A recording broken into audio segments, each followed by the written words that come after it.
Hey guys, welcome back to AnimezRUs Haven, episode 6.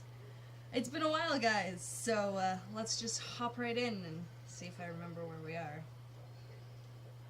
Solix walked over and quickly explained the situation to Karkat, whose eyes bugged out in response. Here? Like, here? He looked over at John for confirmation, who nodded. Okay, no, fuck this. We are not spending another minute in this hole. Where would we go? John asked. Kanaya's, Karkat replied. Isn't Red Glare with you? Solix asked. Karkat shook his head. Nah, she said she would come by when she wanted. She can find us easily. He moved to the side of the room and came back with several beat-up backpacks, which he chucked at Solix and John. Solix gestured for John to pack food, while Solix started throwing clothes into his. John strode over to the cabinets over the oven. He could hear Karkat trying to wake Kanaya up behind him. He opened them to find, to no surprise, they were overflowing with packets of ramen.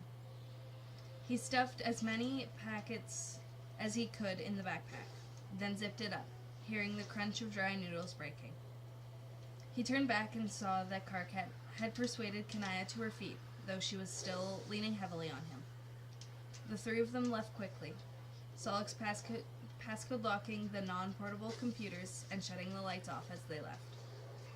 The journey to Kanaya's was slow and anxiety-inducing.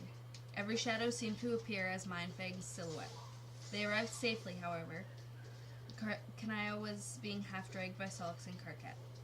They re-entered her overwhelmingly green room and laid her on her bed. We're safe here. As far as I know, Mindfang doesn't know where Kanaya lives, Karkat said after they had dumped their stuff in the corner and settled on the couch. But she knew her, John said quietly, still not feeling like talking. Karkat looked concerned.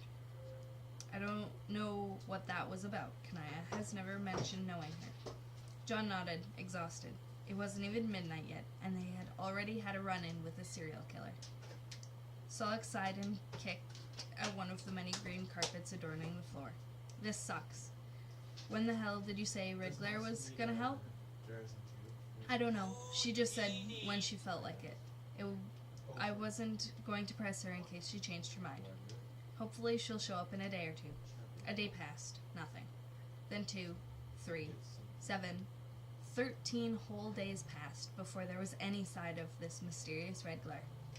On the 4th day, John woke up to several gray patches on the back of his right hand. He held it in front of his face and stared for several seconds, trying to suppress the nauseating feeling that squirmed in his stomach. After about a minute, he quickly got out of bed and ran to the other room, shoving his arm in Karkat's face, who registered with something along the lines of, "Congratulations, dipshit, you're a man now," and then rolled over back to sleep. Kanaya recovered quickly, the gruesome burn marks becoming fainter and fainter by each day, until all that remained was slightly distorted patches of skin. Tension was running a little high in the candy shop, mostly because of the fact that there were 4 people staying over in only 2 beds. Kanaya kept hers. Karkat instantly leapt on the other one when they arrived, leaving John and Solix to wrestle over who got the couch. Solix won. By the 7th day, John's entire hand was gray, and he was noticing a small patch on his face. He tried to act like it wasn't a big deal. Near the end of the 2-week-long stretch, all 4 of them tried to spend the least time in the candy shop as possible, but most of all Solix. During the last week, he was hardly seen at all, only to occasionally drop by for meals and for a few hours of rest. When asked where he was constantly disappearing to, he would just shrug, shake his head. Karkat and Kanaya knew better than to pester him. When the older boy didn't want to share something, no one would ever hear it. John, who had taken to spending long hours alone on the roof of a nearby apartment building, was more focused on himself. By the 10th day, both of his hands had filled in, and the gray patches were advancing up his arm. He started avoiding mirrors, ducking his head every time he went into Kanaya's room to try and avoid freaking out. He was trying hard to pass his new development off as no big deal, but to be honest, it was terrifying him. He had tried to distract himself by climbing the apartment building roof, could only be accessed by scaling the many ramshack terraces, but that meant he was constantly looking at his alien-like hands. His new skin was rougher, a bit like sandpaper, and the hair on his arms had become much more sensitive, standing on end at the slightest sound of footsteps. Now he understood how quietly and soundlessly Karkat and the other trolls moved in the dark. It was a natural reflex when your body told you there was something nearby. And so, 2 weeks later, John lounged on the roof, his back flat and his legs dangling haphazardly off the edge. "Hey, Egbert!" John sighed and sat up, pushing his hair out of his face. Kanaya had been the only one to call him by his first name the whole time. He leaned over the edge to see Karkat standing on the rusty terraces several stories below. "What?" he called down. "She's here." That could mean one of two things, John thought, but the lack of panic in Karkat's voice pointed towards Redglare being the she. He slid off the edge, landing in a crouch on the closest balcony. Karkat sighed, visibly annoyed that he had to make the 4-story journey to get John's attention, and started back down. John followed, mirroring his smooth movements. Hand on the handrail, flip the legs over, swing down in an arc, let go, repeat. Descending was much quicker. He made it down in under 10 minutes, then followed Karkat back to the candy store. She appeared as a tall, slim silhouette, leaning casually against the window of the candy store. She turned when she heard the two approach, her eyes blocked by angled red glasses reflecting the moonlight. She grinned, her mouth opening wide, far wider than John expected it to. Her neatly pointed fangs glistening silver. "Is this the new kid you wanted to show me? He smells great." "Don't lick him," Karkat muttered, and pushed past her to enter the store. Redglare wasn't that much taller than John, but she seemed to dwarf him all the same. She was dressed in teal and red, and clutched a white and red dragon-headed cane behind her back. John couldn't see her eyes through the glasses, but the skin around them was oddly discolored. She gestured that he should enter first, which he did. She followed closely behind him. John could hear her breathing deeply and shuddered slightly. He opened the trapdoor and jumped down, then turned around, but he did not hear her land. "You coming or not?" a voice said from behind him. He jumped and turned around, and there she was, halfway down the tunnel. He followed and entered, the fairy lights strung across the ceiling throwing his patchy skin into focus. Karkat was sitting alone in the middle of the couch. Solix and Kanaya were nowhere to be found. Redglare instantly inhaled deeply and crossed the room, settling on a green-patterned couch. John sat next to Karkat. "So, you said you needed me to kill Mindfang." "Yeah," Karkat replied. Redglare looked disgruntled. "You know our history as well as anyone." "Yeah, that's why I thought you could. It's more complicated than that." John knew he was missing out on some huge part of the story, but felt that it wasn't the time to ask. "Terezi, she's going to kill us. All of us. Well, maybe not Kanaya, I guess. Or maybe not John. But I know she's going to kill me. It's only a matter of time. Please tell me you don't value her life more." "You know I don't. But I'm not just a random hitman. I take out the bad guys. The ones that really deserve it. I restore justice. She killed Tavros and tons of other people. I mean, look at what she did to you." "I can't. That's my fucking point. Let's talk later, okay?" "I'll think about it. But I want to hear about this new kid. Who are you?" She turned to stare at John. "That's John. He's only been here a couple weeks." "You don't smell very gray." John had no clue how to respond to that. "Thanks?" "No problem." She was silent for a moment. "Is that why they call you Redglare?" he asked. "Is what?" "Your glasses." "These? Oh no." She grinned again, and then lowered her glasses. John visibly recoiled, but he knew that she didn't notice. The discolored skin he had noticed around her eyes earlier was in fact scar tissue. White scars covered the entirety of her upper face, crisscrossing and distorting her skin. That wasn't anything, however, compared to her eyes. Her eyelids were gone, or otherwise fused to the skin around her eye socket, leaving her eyes wide and permanently open. They were a deep red, not unlike one of Solix's, but unlike his, they were not smooth and glassy. Her eyes were molted and crushed, no pupil, iris, or white visible. They were sunken back into her head like scabs in place of eyeballs. The left eye had a large dent, making her overall appearance grotesque. Thin cracks were visible in them, and out of each trickled a tiny bit of tar-black substance, which slowly made its way to pool in her lower eye socket. How? He asked weakly. Childhood skirmish, she answered. I had a better way of seeing now. By the way, where's Solix? He's usually skulking around you. She addressed Karkat. I don't know. He's become really fucking shady lately. I smelled him over at the mansion the other day. Fuck, really? Yeah. I don't know what he keeps doing there, but I can guess. She smiled provocatively. Wait, you think him and... Yeah, she laughed. Were they talking about Feferi? John wondered. The two of them did seem close when he was there, but he had been under the impression that Solix wasn't over Aradia yet. Well, this has been nice, Trezzy said, but I can't stay for long. Duty calls. Wait, you're leaving already? We waited 2 weeks. I said I'll think about it. And it was nice to meet you, John. Hopefully we will see each other soon. And with that, she stood and exited, so quickly that neither John nor Karkat had enough time to even open their mouths. I can't believe her, Karkat said, collapsing back on the couch. You two had a thing? John asked, remembering Solix's comment from a few weeks ago. He couldn't help but chuckle at the thought. Trezzy was so commanding. Karkat blushed. Don't remind me. John stood up and left the room, heading back to the ladder and out of the candy shop. He walked the half block to the crumbling apartment building and started climbing up, but he knew that, unfortunately, he could never achieve the same comfortable position as before.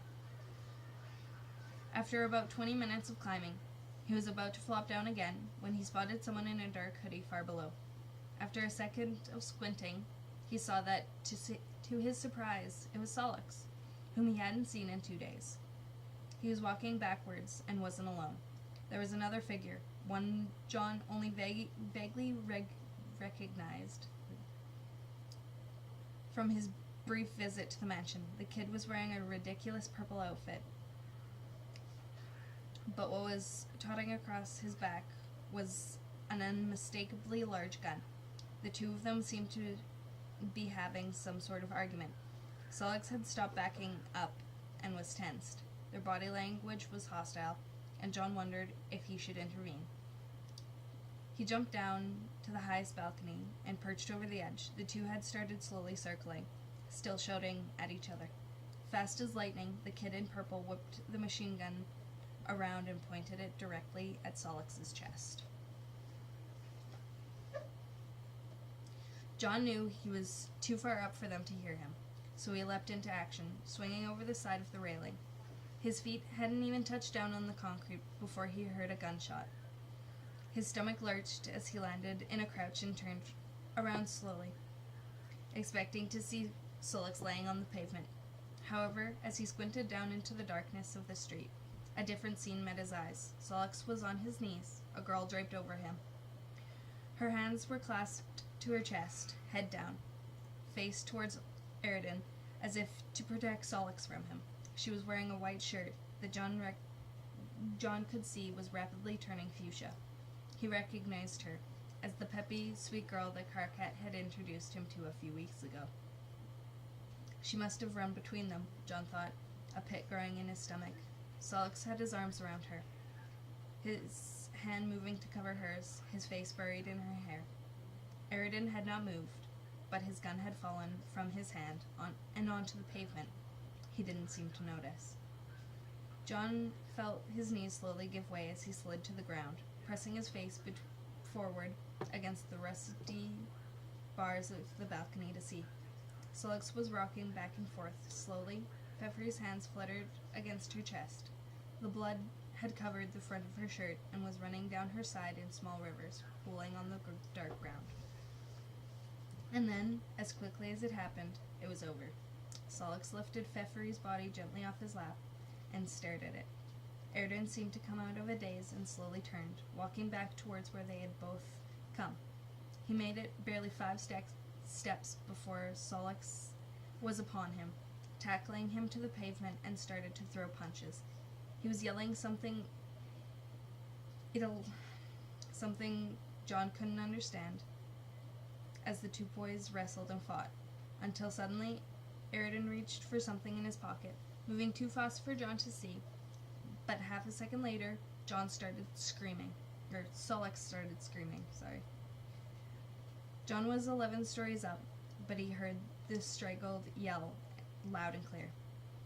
Without a second thought, he leapt up and over the edge of the railing, trying to get to the ground as quickly as possible. The screaming didn't stop until John was 2 stories from the ground. He didn't know what happened, and he didn't have time to spare even a backwards glance. Several frantic seconds later, John's sneakers hit the pavement and he spun around. Airden was gone, and Solix was curled up on his side, surrounded by a pool of mustard-yellow blood. John darted past Pfeffery's body to kneel by Solix.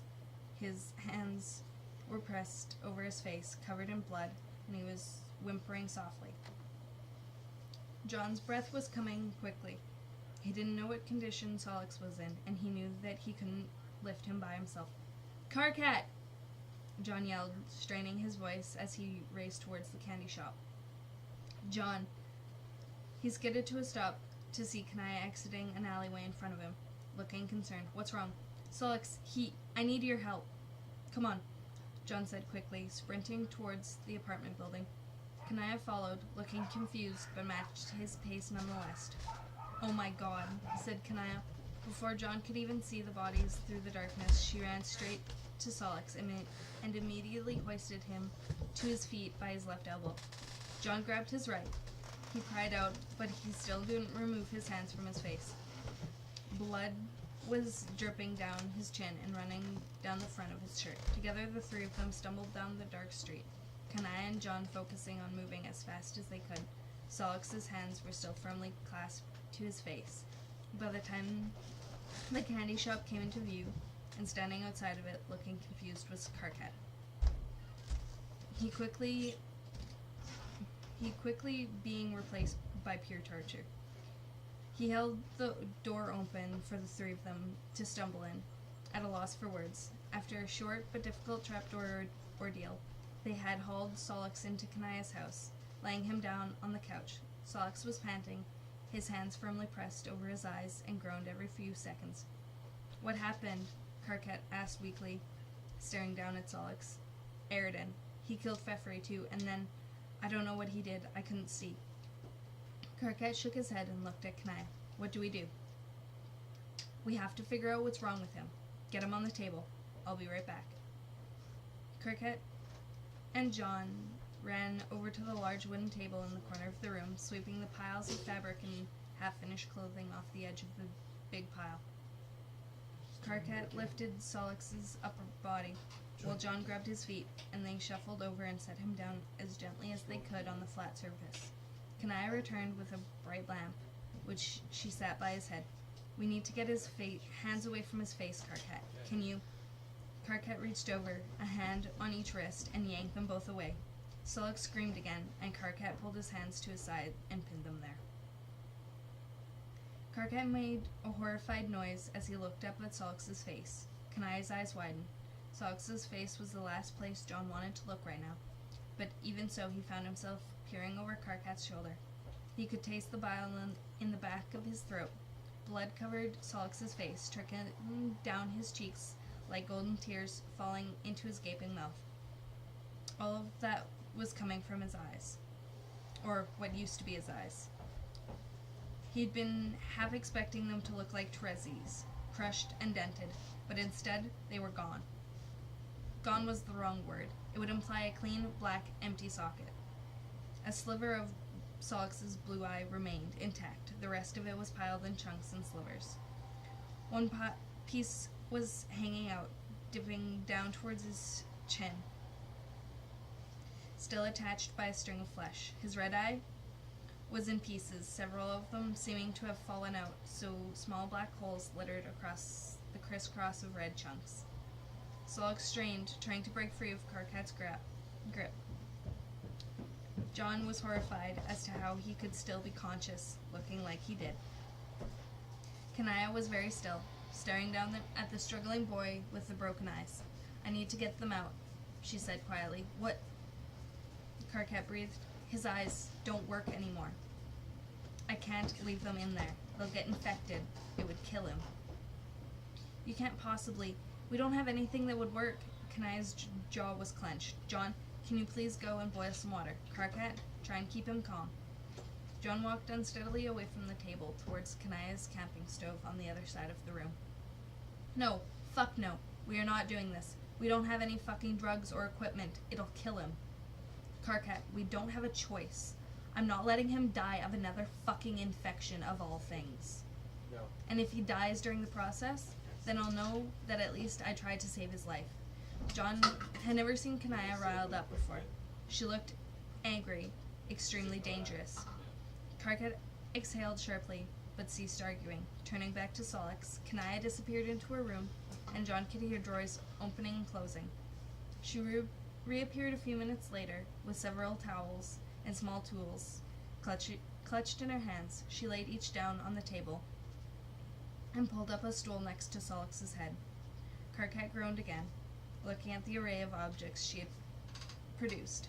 Sewing scissors, several needles, tweezers, a kitchen knife, a fork, and a spoon lay on the graying towel.